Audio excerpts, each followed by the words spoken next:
नमस्कार, स्वागत है आपका INI न्यूज इंडिया में। दोस्तों आज बात करने जा रहा हूं LIC के डिसइन्वेस्टमेंट प्लस IDBI का डिसइन्वेस्टमेंट। इससे आपको नुकसान क्या होने वाला है या फायदा भी होगा या नहीं होगा, इसके बारे में बातचीत करूंगा। पब्लिक ओपिनियन क्या है, एक्सपर्ट ओपिनियन क्या है, और साथ ही इससे आपको कितना कुछ गवा देंगे या भुला देंगे या फिर इतिहास बना देंगे या इसका परिहास बनने वाला है, इसका जवाब इस वीडियो में तलाशने की कोशिश करेंगे शो में, जिसका नाम है right news analysis. Daily video हम भी डाल रहे हैं लेकिन सही तरीके से। चलिए शुरू करते हैं।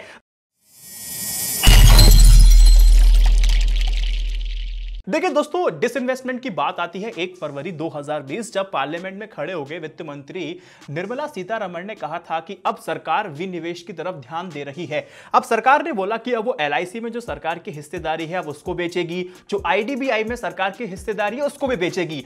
अब देखिए, इस फैसले के बाद सबसे पहला जो असर पड़ेगा वो वहां के काम करने वाले लोगों पर पड़ेगा। वहां के काम करने वाले लोग आखिर क्या क्या रहे हैं उसके बारे में जान लीजिए। जो LIC में काम करने वाले जो लोग हैं उन्होंने साफ तौर पर बोला कि सरकार का ये बहुत गलत डिसीजन है, इसको लेकर के हम धरना प्रदर्शन करेंगे और साथ ही ये भी कि हम इसको लेकर हड़ताल करने वाले हैं। ये तो उनका ओपिनियन निकल के सामने आ गया, आप इस पोस्ट में देख भी पा रहे हैं।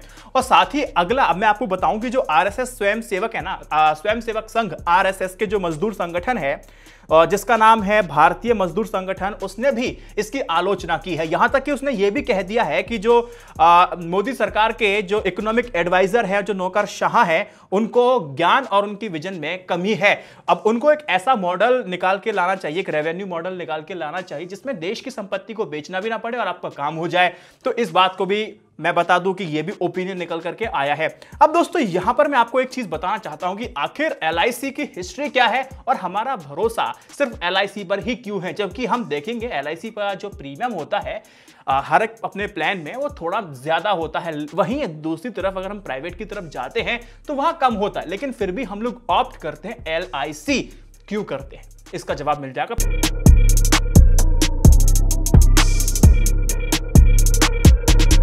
पहले हम जानने की कोशिश करते हैं कि भारतीय संसद ने 1956 में लाइफ इंश्योरेंस कॉर्पोरेशन एक्ट पास किया था। सितंबर 1956 को भारतीय जीवन निगम नाम से एक बीमा कंपनी खड़ी होती है। 1956 से अब तक अगर हम लोग देखें तो एक इकोनॉमिक्स अप डाउन बीच में आए हैं और स्थितियां बदली भी हैं। कई सारे जो मार्केट जो प्राइवेट प्लेयर हैं इस मार्केट में आए हैं, इस सेक्टर में आए, इस इंश्योरेंस वाले सेक्टर में आए हैं। लेकिन आज भी आपको कोट करना होगा कि आज भी प्राइवेट प्लेयर आने के बावजूद और इसको कॉम्पीट नहीं दे पा रहे, इसको कंपटीशन नहीं दे पा रहे, यानी कि LIC को वो कॉम्पीट नहीं कर पा रहे हैं। और आज भी LIC इंश्योरेंस सेक्टर में 70% तक होल्ड करता है और इस टफ कंपटीशन में भी LIC सबसे आगे बना हुआ है।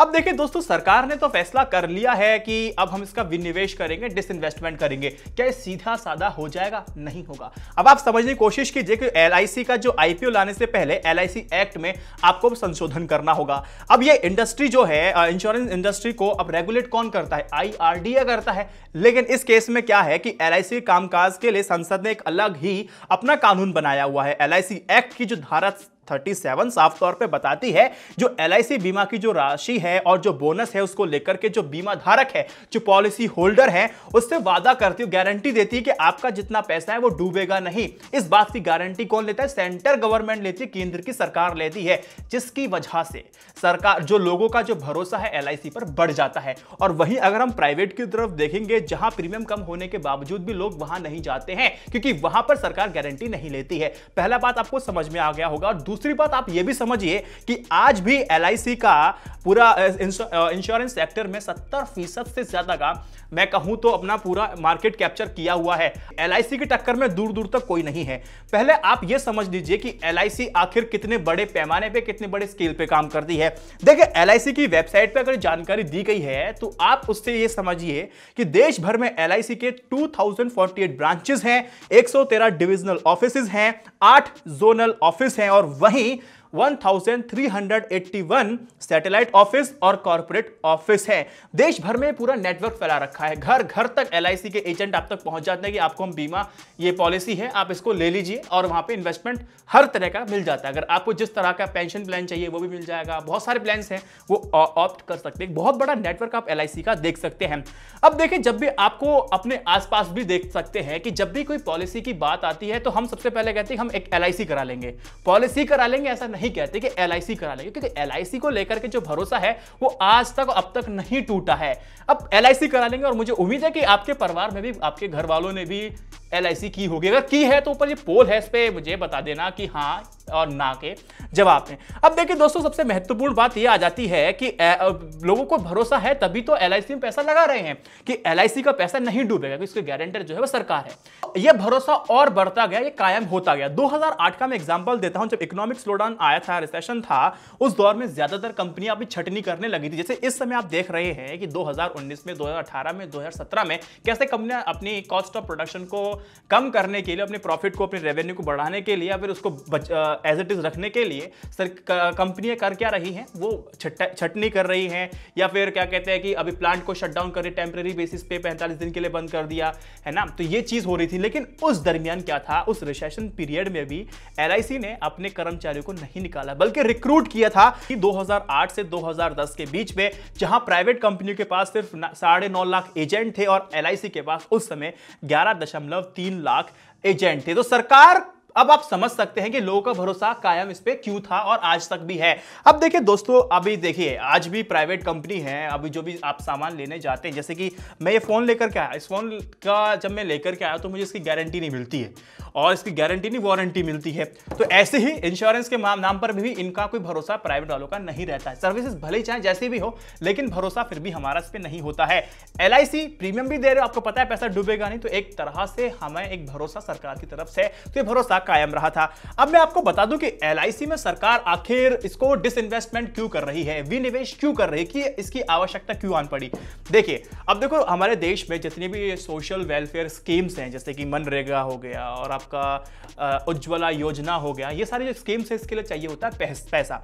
अभी पैसा कहां से आता है? सरकार आपसे ना अलग अलग तरीके से पैसा लेती है, direct taxes, indirect taxes, GST, direct collection, इस तरह से पैसा इकट्ठा करती है और इसका आवंटन करती है, राज्य सरकारों को भी देती है, एलोकेट करती है। पहली बात, इसमें कोई बहुत बड़ी बात नहीं है। अब क्या है कि GST को लेकर के सरकार ने तो बोला कि हम GST लागू करेंगे, गुड्स एंड सर्विसेज टैक्स है, सरकार के पास बहुत सारा पैसा आएगा। सरकार ने यह माना हुआ था कि हर महीने कम से कम सरकार 1 लाख करोड़ GST जो टैक्स कलेक्शन है वो करने में सफल रहेगी, लेकिन ऐसा हुआ नहीं। ऐसा नहीं होता है तो सरकार के राजस्व में कमी आती है और बाकी सारी योजनाएं हैं वो धीमी धीमी कछुए की चाल चलती रहती हैं। सरकार ने बोला कि हमने जो टारगेट रखा हुआ है वो 1 लाख करोड़ के आसपास तो आना चाहिए कम से कम। अब होता क्या है, 1 आध 2 महीने के आसपास कलेक्शन हो जाता है, 1 लाख करोड़ जाता है। फेस्टिव सीजन में मैंने आपको बताया, जब त्योहारी जब सीजन आता है, जब लोग बाहर निकल के शॉपिंग करते, तब भी 1 लाख करोड़ टच नहीं किया था। यह आलम था GST कलेक्शन का।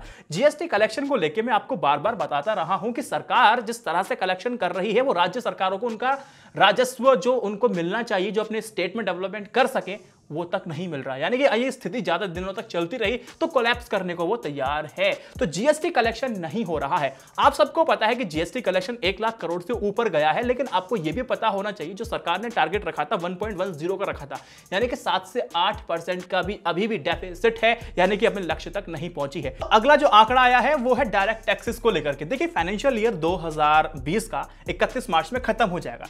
डायरेक्ट टैक्स कलेक्शन के लिए सरकार ने बोला कि हमने जो इसका टारगेट रखा है वो 13.30 रखा हुआ है लाख करोड़, यानी कि 13.30 लाख करोड़ रखा है और सरकार को उम्मीद है इस टारगेट को हम अचीव कर लेंगे। लेकिन हैरान कर देने वाली बात यह है कि डायरेक्ट टैक्स कलेक्शन जो कि अब कुछ महीने ही बचे हैं, उसमें भी सिर्फ 7.30 लाख करोड़ ही सरकार ले पाई है। इसका मतलब सरकार जो टारगेट सेट करती जा रही है उसको अचीव नहीं कर रही। जब अचीव नहीं कर रही तो भैया सिंपल सी बात है, जो आपका फिस्कल डेफिसिट है वो तो बढ़ेगा।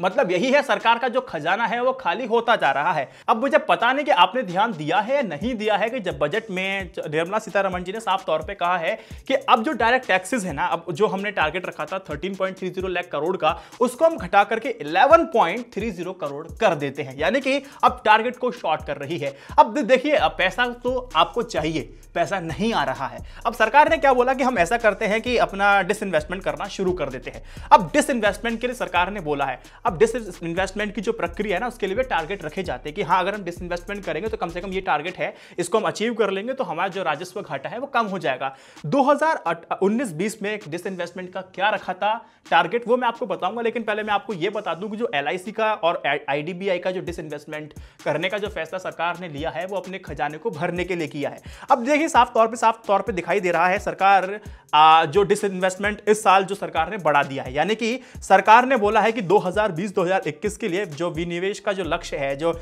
डिसइन्वेस्टमेंट का टारगेट है, वो 2.1 लाख करोड़ रख दिया है। अब ये 2.1 लाख करोड़ जो सरकार ने डिसइन्वेस्टमेंट का टारगेट रखा है, तो ये हवा में टारगेट नहीं रखा हुआ है। सरकार को पता है कि इसका ज्यादातर हिस्सा IDBI और LIC का जो इसका जो डिसइन्वेस्टमेंट करेंगे, जो इसका विनिवेश करेंगे, उससे उनके खजाने में आ जाएगा। अब LIC का डिसइन्वेस्टमेंट करेंगे तो सरकार के पास कुछ 72,000 करोड़ रुपया आ जाएगा, ठीक है।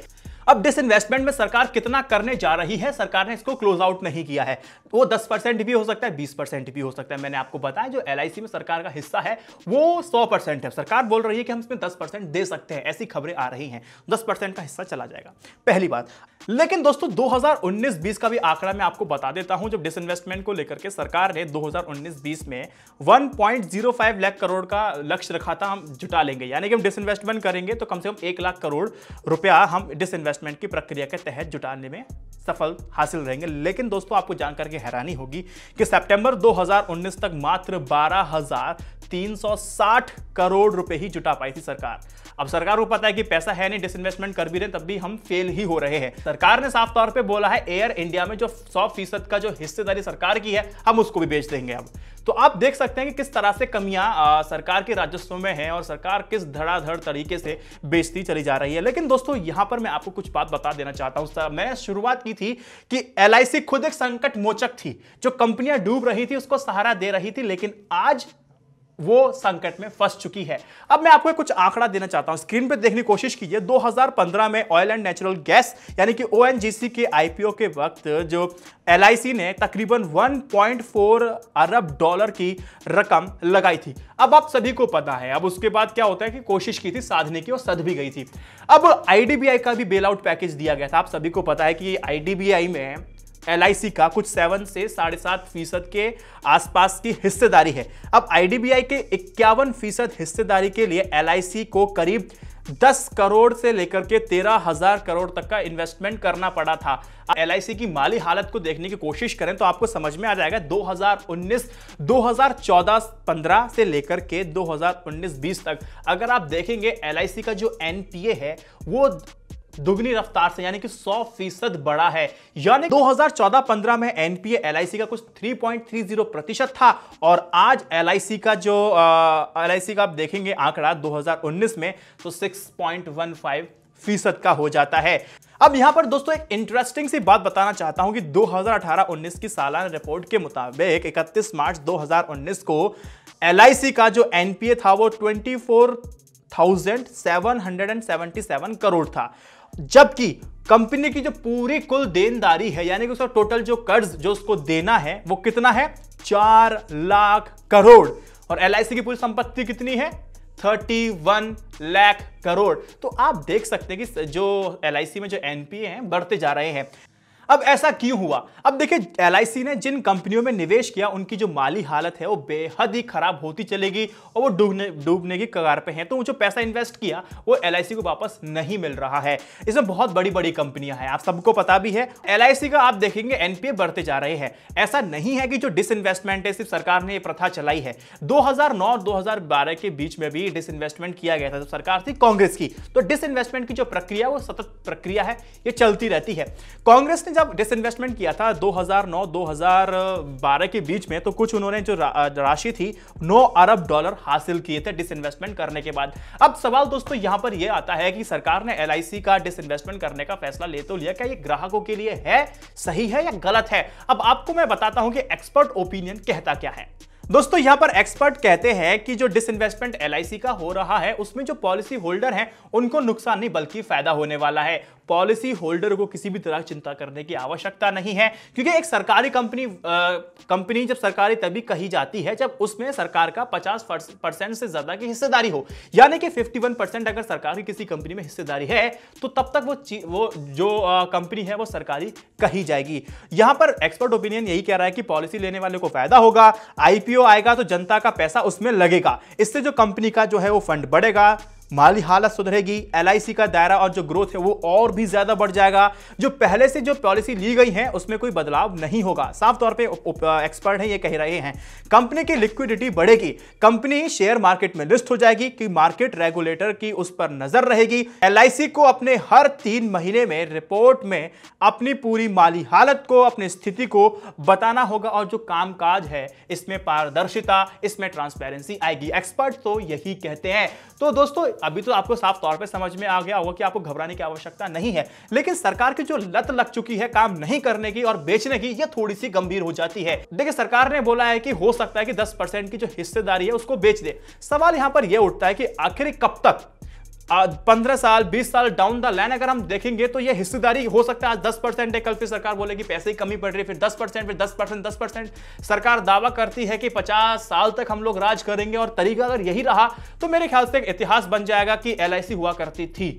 समझ रहे हैं ना आप। फिलहाल जब तक सरकार का इसमें 51% तक का हिस्सेदारी, तब तक तो डरने की आवश्यकता नहीं है।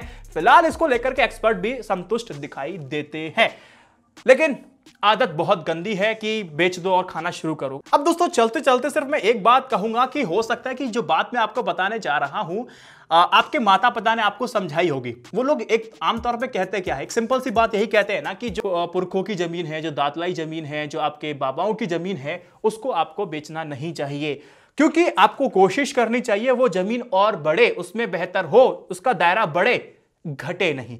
और अगर आपको खाने के लाले पड़े हुए तो आपको मेहनत करनी है, कमा के खानी है। मुफ्त में खाने की आदत मत डालना, क्योंकि अगर आपने ऐसा किया तो आप अपना एक कदम कंगाली की तरफ बढ़ा चुके हैं, यानी कि आपका पतन होना शुरू भी हो जाएगा। तो शास्त्रों में भी कई सारे इसको उदाहरण भी है और प्रैक्टिकली अगर आप देखेंगे तो बात बिल्कुल आपको समझ में आ जाती है। तो सरकार के मुंह एक हड्डी लग चुकी है, क्योंकि उसको पता है कि हम काम भी नहीं करेंगे लेकिन पैसा भी आ जाएगा, तो ये भी थोड़ा ठीक नहीं है। बाकी दोस्तों मुझे उम्मीद है कि वीडियो आपको समझ में आ गई होगी, अगर नहीं आई तो अच्छी बात है, अगर आ गई तो जय Hind, Vande Mataram. INI news India की जर्नलिज्म को आपको सपोर्ट करना होगा, बिना आपके सपोर्ट के ये वीडियो मेरी आखिरी भी हो सकती है। इसलिए जय Hind, Vande Mataram, stay updated, stay educated, सत्यमेव जयते। देश की भी माली हालत अच्छी नहीं है और हमारी भी माली हालत इतनी ज्यादा अच्छी नहीं है। बाय बाय, मिलते हैं अपनी अगली वीडियो में। डेली वीडियो आपको मिल रही है, कंटेंट में कोई कॉम्प्रोमाइज नहीं मिलेगा।